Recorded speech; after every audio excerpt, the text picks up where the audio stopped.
اس طرح کرنے کی اجازت تو نہیں ہے. جزاک اللہ خیرن.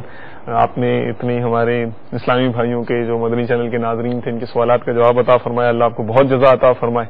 مدنی چینل کی مجلس کو بہت زیادہ جزا عطا فرمائے.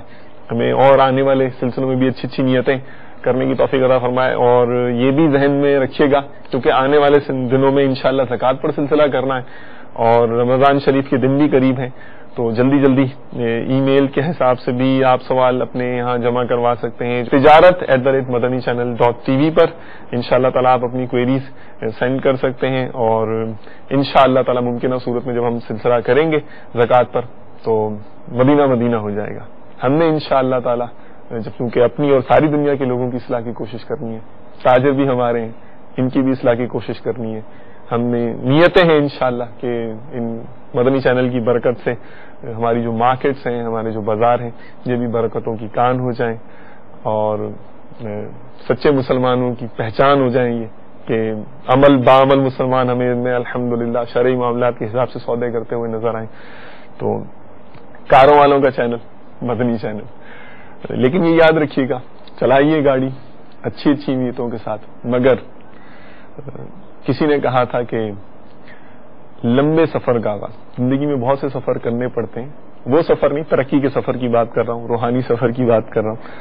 تو لمبے سفر کا آغاز ایک قدم سے ہوتا ہے, انگیشن کی چابی سے نہیں. تو جو پیدل چلنے والے ہیں ان کو بھی حقیر نہیں سمجھنا ہے. Stay tuned to us, still more to come. Madani channel کا فیض کا ذریعہ بہتا رہے گا, آپ لوٹنے والے بنتے رہیے. پھر ملاقات ہوگی. جزاکم اللہ خیرا واحسن الجزاء. السلام علیکم ورحمۃ اللہ وبرکاتہ. صلو علی الحبیب صلی اللہ تعالی علی محمد وعلی آلہ واصحابہ وبارک وسلم.